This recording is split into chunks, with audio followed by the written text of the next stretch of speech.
Hello everyone, my name is Raphael Serafini, and today I'm going to present to you the results of our study Engaging Company Developers in Security Research Studies, a comprehensive literature review and quantitative survey.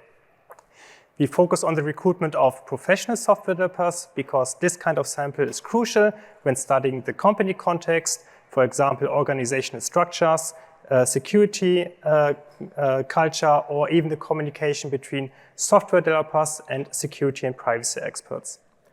Past research often relied on convenience samples, such as computer science students or freelancers, but these kind of samples are inappropriate when studying the company context. Unfortunately, there is a significant lack of knowledge on how to motivate company developers in high and sufficient numbers to participate in security research studies. To tackle this problem, we started our journey with a literature review where we identified 163 papers conducting some kind of developer studies published at the most influential HCI, security and privacy, and software engineering conferences in the years 2017 to 2022, namely CCS, CHI, SMP, NDSS, USENIX, XD, and SUPS. Unfortunately, we saw a significant lack of data. Only 30 papers reported what we consider essential study parameters. For example, 77 papers lacked any information on compensation, 62 papers lacked any information on study length, and this is kind of problematic because past research has shown that both of these, compensation and study length, are among the most influential barriers and motivators to study participation. So, due to this lack of study parameter information, it's difficult to learn from past study and recruitment successes. To alleviate this problem, we conducted a quantitative survey with 340 company developers recruited through Qualtrics research panels, and our sample included 73 women and 265 men, which is a decent ratio for a developer study. We requested a roughly equal split between first-time and repeat participants to find differences in both groups, and we also requested a kind of international sample covering 4 regions: Europe, Asia, North America, and Africa. In our survey, we asked our participants, among other things, their attitudes regarding study parameters. These are the study type, if it's an online field or lab study, the study task, survey, interview, coding, or code review, the study length, the study compensation, and recruitment channels. Let's have a look at the results, but please note that there are many more results in the paper I can't present due to time constraints. First up, we asked participants if they would be willing to participate in different kinds of studies. This included study type and study task, and as you can see for lab studies, the willingness was quite high with 81%, but the lowest among all of the others, and the highest was coding studies with 96%. We also asked about security studies specifically, and just like coding studies, the willingness was very high with 96%. Given the choice between security and software engineering studies, about 2/3 of our participants would prefer security studies. So overall, it seems that study type, study task, and a security focus isn't a big barrier to study participation. And especially security studies might even garner more appeal than software engineering studies. Next, we asked our participants what their study length expectation would be. And here you can see the average expectations and minutes. And for easier study tasks, such as survey interviews, this was around 30 minutes. And for more involved study tasks, such as coding and code review, this was around 60 minutes. We noticed that first-time participants were willing to spend much more time in all study tasks than repeat participants. We also asked our participants if they would be willing to participate in long-term studies lasting more than a day, for example, weeks or even months, and about 4/5 of our participants were willing to do so. However, nearly all of them would expect higher hourly compensation compared to single-day studies. Similar story, it seems that the study length isn't as big as a barrier to participation as previous research suggested. Similarly, we asked our participants about their compensation expectations. Here you can see the average expectation for 50-minute studies for the combinations of study type and study task. And probably not surprising, for online studies, the expectation was the lowest. And for both lab and field studies, it was kind of comparable between the two. As the study task gets more involved, the expectation increases. So survey and interview had the lowest expectations, and coding code review studies the highest.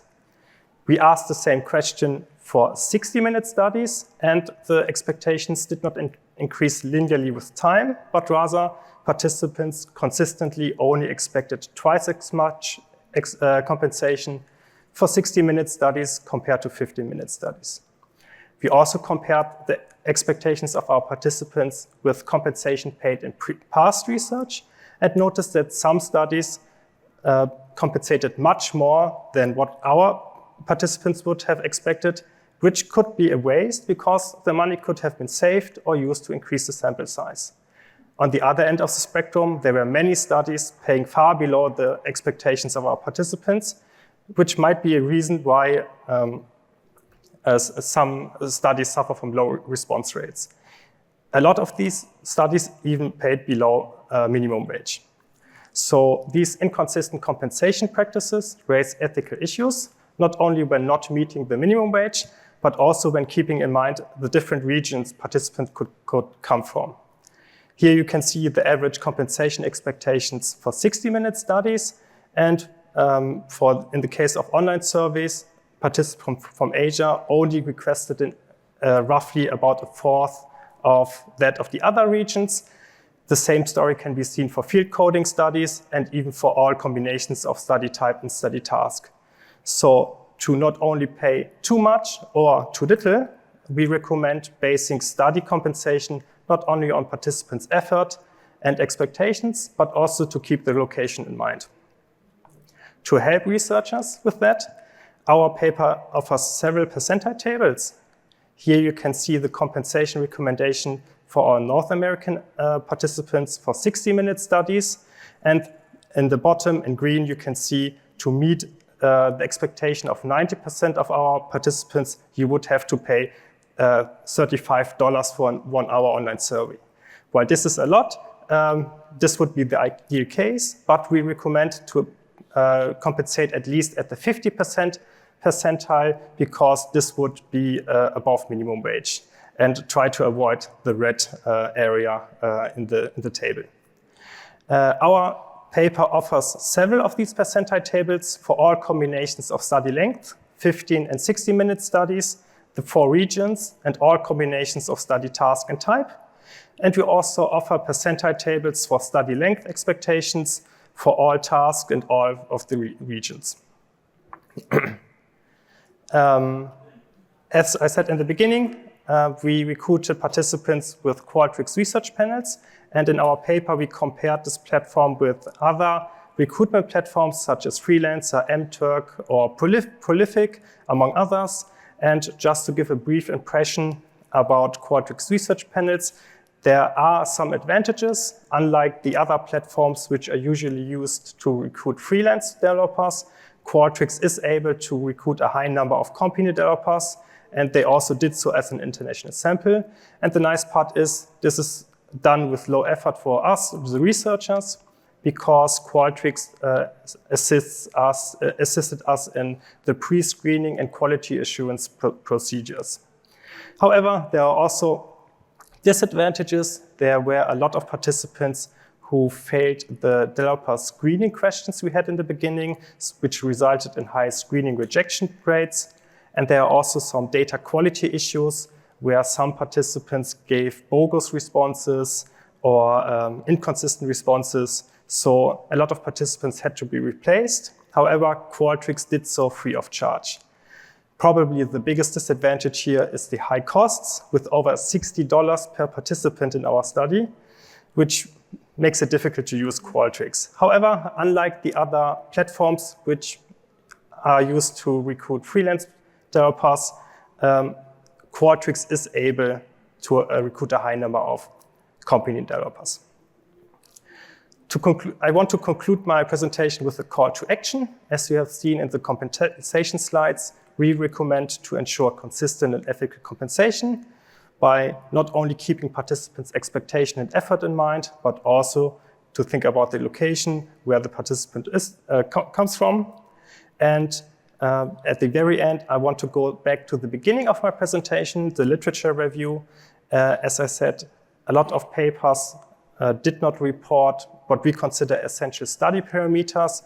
So we would ask other researchers who are conducting empirical research with software developers to be a little bit more transparent and report all study parameters. This would make research not only more transparent and replicable, but would also allow other researchers to compare their study design and recruitment decisions with that of past research and learn. And one way to present these study parameters could be with a concise subsection in the methodology section, or presented as a table you can see at the bottom right.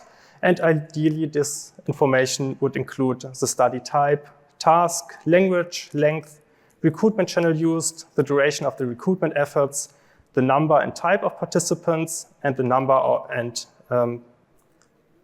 type of compensation paid. With this, I want to conclude my presentation. My name is Raphael Serafini. Thank you for your attention so far. I'm happy to answer any questions.